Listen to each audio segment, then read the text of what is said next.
welcome back. I'm Nicole, a cottage witch, and today I'm doing the Big 3 Tarot because Meg said so. I'll link her video and Christa's down below. Christa originated this tag two or 3 years ago, and I don't think I ever did it, so I'm doing it now. So I have Taurus, Sun, and Moon. So I'm very Taurus all the time. Well, most of the time. And one of the decks I picked for that is Oak, Ash, and Thorn. Now, I don't, just as a caveat, I don't know a lot about astrology. Some days I'm not even convinced about what I think about astrology. And I certainly don't know much about it. So, pinch of salt and all that. But I just thought it would be fun. And I do have a lot of decks that have this earthy, grounded sort of quality, and I do like it a lot. And this is a very cozy deck. This leans into the cozy side, the homey, homebody sort of side. Oh, cute. And the dragon is cute. Like, it's ridiculous. This deck is so sweet. So cute. And very, even with the birds and whatnot, I feel it's very grounded. Overall, my god, it's cute. It's like cute aggression. Cute. It's nuts. So that's that. And then I got out the Earth Blessings Oracle. Oops. And falling apart. Good. Excellent. Good. Okay. It's divided into the seasons as sort of suits, which makes sense to me. And it's just got a blessing from the earth on every, like, that's very, I don't know, that is very Taurus to me. The oak and the acorn. Is that the winter one? Yeah, it's the winter one. It's so beautiful.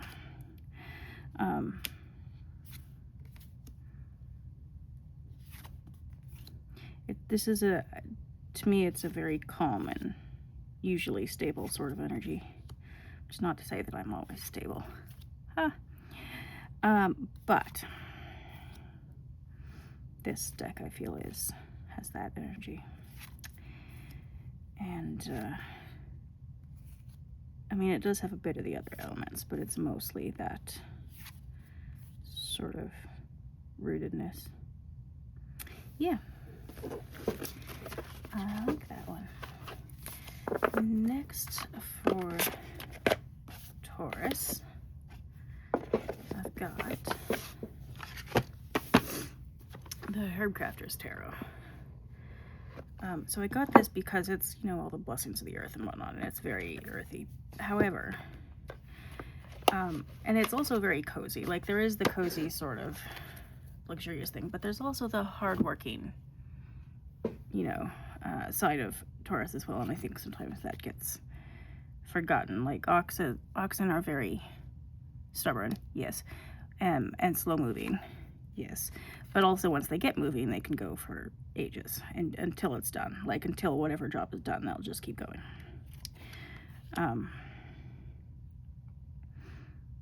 And so I sort of feel like that with this. Like, this is just one of these things that I keep puttering away at all the time, and so I don't notice a lot of progress in, like, herbalism or anything, but I'll get there. I'll just keep going and get there eventually. Even if it takes, it has taken years so far, and it'll take many more years, I would imagine, and I'm okay with that.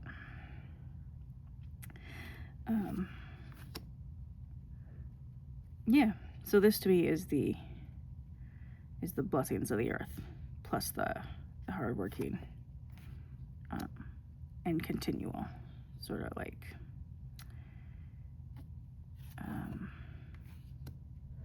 I don't know, continuous movement. Once it gets moving, it continues moving. There's not a lot of jerky action and stopping and starting and flitting around.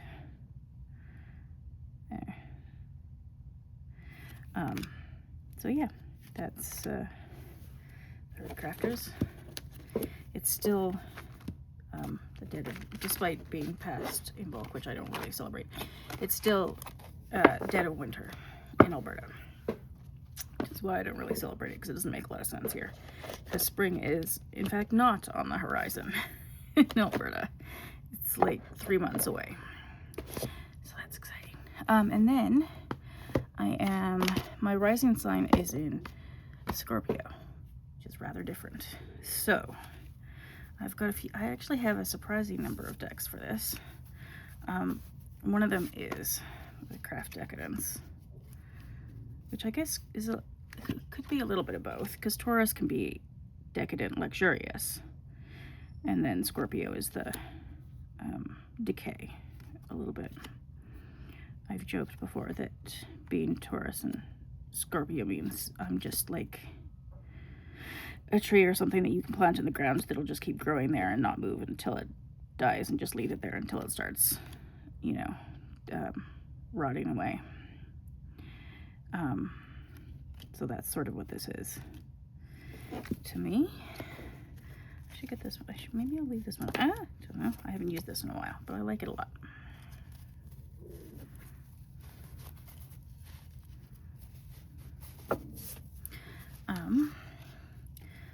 I got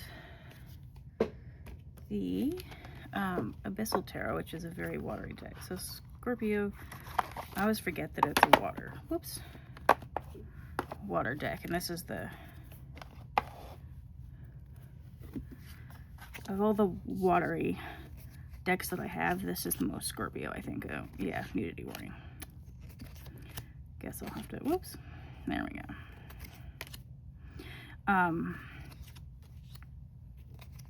I suppose YouTube won't like that very much, but anyway, it's a photo shoot that they did under, like in a pool or something.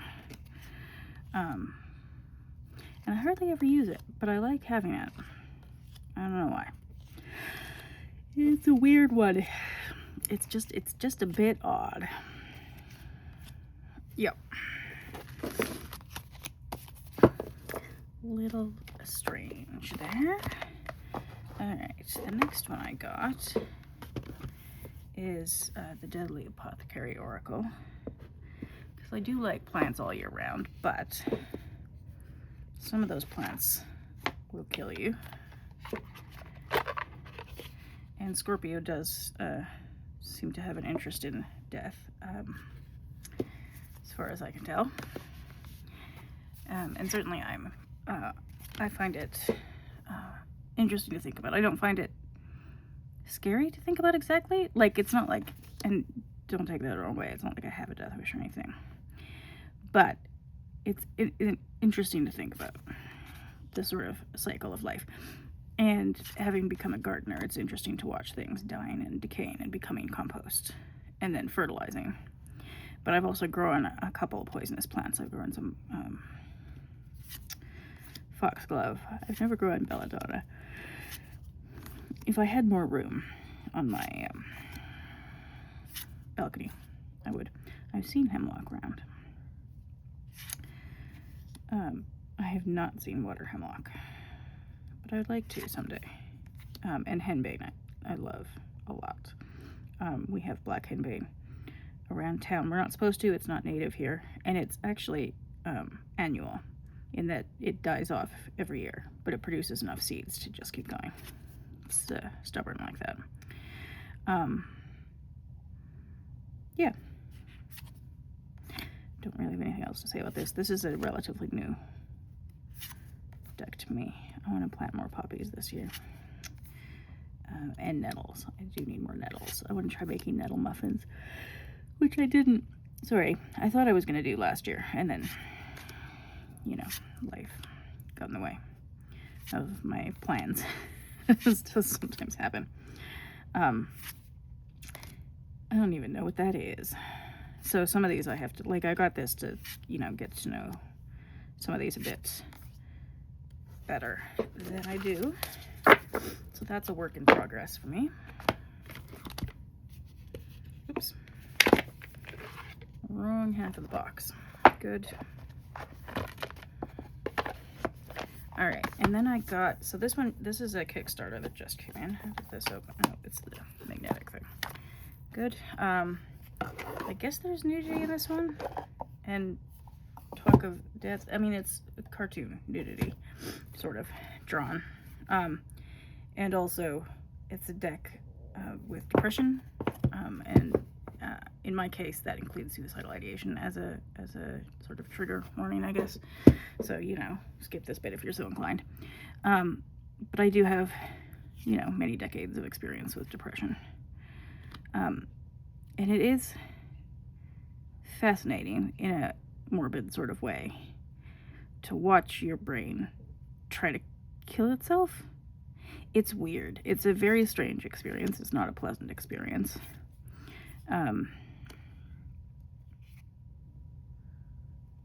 Sorry, I got interrupted by my timer. But yeah, I feel like the process of observing your brain when you have a mental illness like that is a little bit Scorpio. Because it's a strange, slightly morbid process. Anyway, that's that. This is also very new to me. I'm not very familiar with it. It's very dramatic, though. The couple of readings I've done. Ooh, cards. All right. And then the last Scorpio, I have a couple other decks that I feel like are both, which are weird. But the last Scorpio deck I got is the Primordial Tarot. Because I feel like this one, sort of like the Abyssal Tarot, is very watery. Maybe this is borderline both. Because this to me is my, like, bare feet in the mud tarot. So it's earthy in that sense, but it's also very watery deck to me. Anyway, this is what it feels like to me. I did have to write the names of the mages on here because I don't know the numbers and I hate Roman numerals. So there we are. But yeah, that's earthy but watery, but also a little bit Scorpio. So that's that one. And then, oops.